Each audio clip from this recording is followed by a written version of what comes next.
Hi everyone.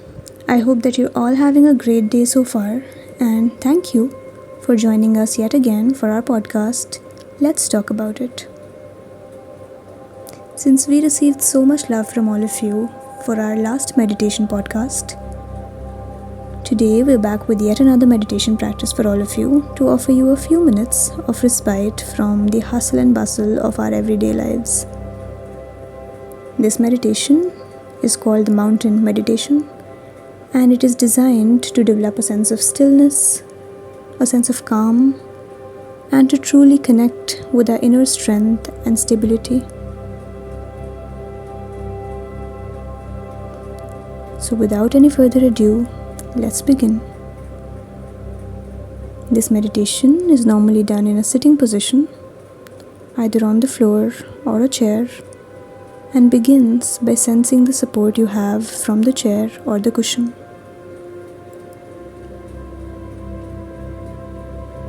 Pay close attention to the actual sensations of contact between the surface and your body. Find a position of stability and poise, upper body balanced over your hips, and shoulders in a comfortable but alert posture.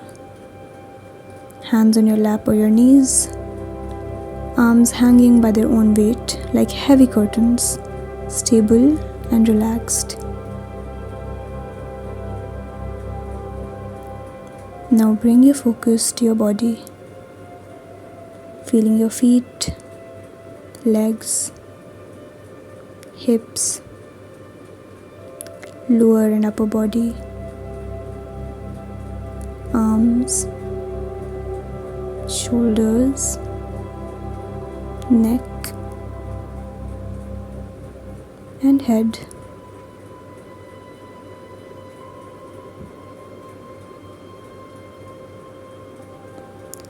And when you are ready, allow your eyes to close, bringing awareness to breath, the actual physical sensations, feeling each breath as it comes in and goes out. Let your breath be just as it is without trying to change or regulate it in any way. Allow it to flow easily and naturally with its own rhythm and pace, knowing that you're breathing perfectly well right now. Nothing for you to do there.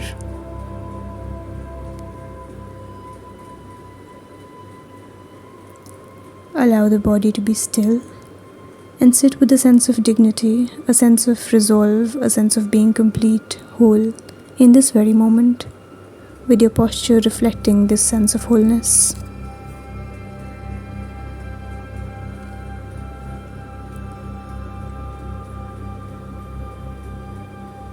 As you sit here, let an image form in your mind's eye of the most magnificent or beautiful mountain you know or have seen, or that you can imagine.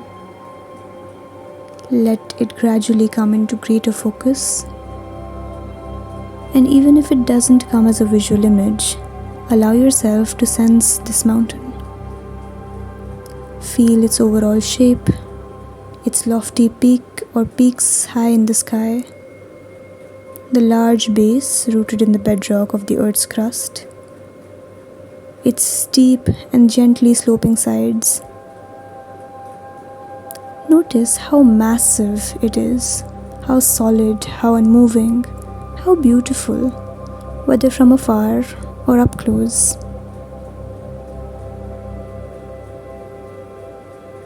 Perhaps your mountain has snow blanketing its top and trees reaching down to the base, or rugged granite sides. There may be streams and waterfalls cascading down the slope. There may be one peak or a series of peaks, or it may be with meadows and high lakes. While observing it, note its qualities.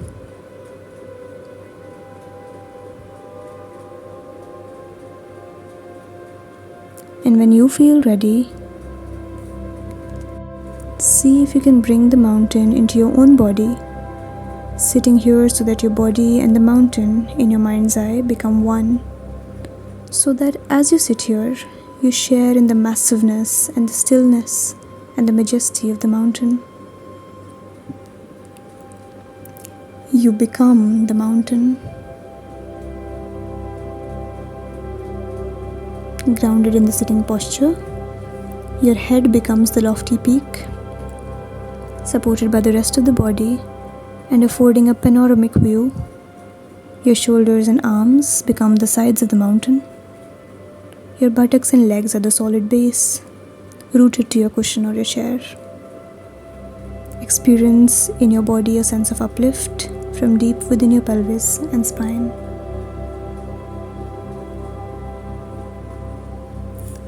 With each breath, as you continue sitting, become a little more a breathing mountain, alive and vital, yet unwavering in your inner stillness, completely what you are, beyond words and thought, a centered, grounded, unmoving presence. As you sit here, become aware of the fact that as the sun travels across the sky, the light and shadows and colors are changing virtually moment by moment in the mountain's stillness. And the surface teems with life and activity, streams, melting snow, waterfalls, plants, and wildlife. As the mountain sits, seeing and feeling how, by God's will, the night follows day and the day follows the night, the bright warming sun followed by the cool night studded with stars, and the gradual dawning of a new day. Through it all, the mountain just sits, experiencing change in each moment, constantly changing, yet always just being itself. It remains still as the seasons flow into one another and as the weather changes moment by moment and day by day, calmness abiding all change.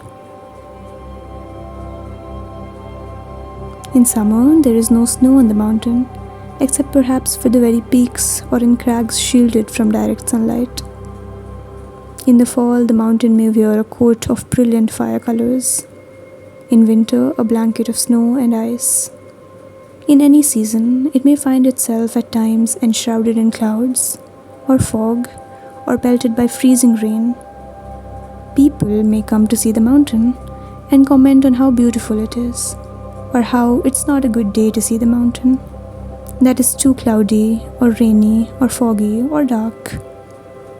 None of this matters to the mountain, which remains at all times its essential self. Clouds may come and clouds may go. Tourists may like it or not. The mountain's magnificence and beauty are not changed one bit by whether people see it or don't see it. Seen or unseen, in sun or clouds, broiling or frigid, day or night, it just sits, being itself. At times also visited by violent storms, buffeted by snow and rain and winds of unthinkable magnitude, through it all, the mountain sits. Spring comes, trees leaf out, flowers bloom in the high meadows and slopes, birds sing in the trees once again. Streams overflow with the waters of melting snow. Through it all, the mountain continues to sit, unmoved by the weather, by what happens on its surface, by the world of appearances, remaining its essential self. Through the seasons, the changing weather, the activity ebbing and flowing on its surface. In the same way, as we sit in meditation, we can learn to experience the mountain.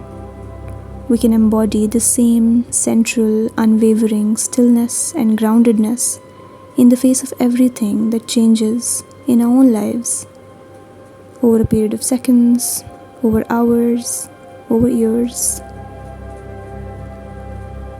In our lives and in our meditation practice, we constantly experience the changing nature of mind and body and of the outer world. We have our own periods of light and darknesses, activity and inactivity, our moments of color and our moments of drabness. It's true that we experience storms of varying intensity and violence in the outer world and in our own minds and bodies as well. Buffeted by high winds, by cold and rain, we endure periods of darkness and pain, as well as the moments of joy and uplift. Even our appearance changes constantly, experiencing a weather of its own. By becoming one with the mountain in our meditation practice, we can link up with this strength and stability and adopt them for our own.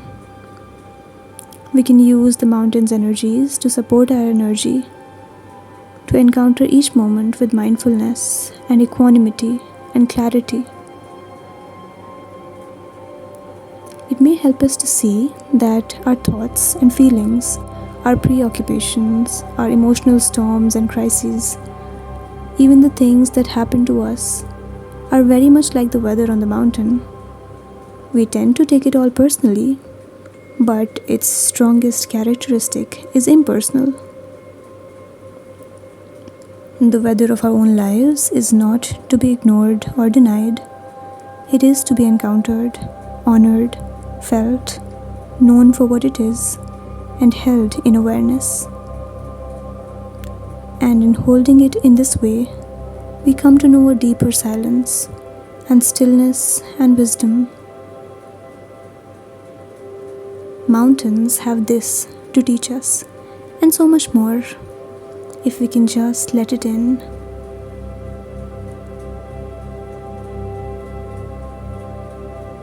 So if you find yourself resonating in some way with the strength and stability of the mountain in your sitting, it may be a good idea to use it from time to time in your meditation practice, to remind yourself of what it means to sit mindfully, with resolve and with wakefulness, in true stillness.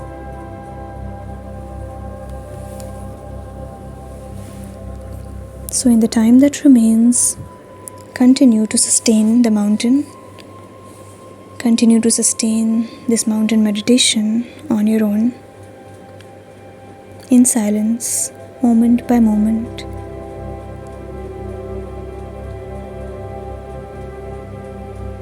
Until you feel ready to open your eyes again and bring your awareness back to the room.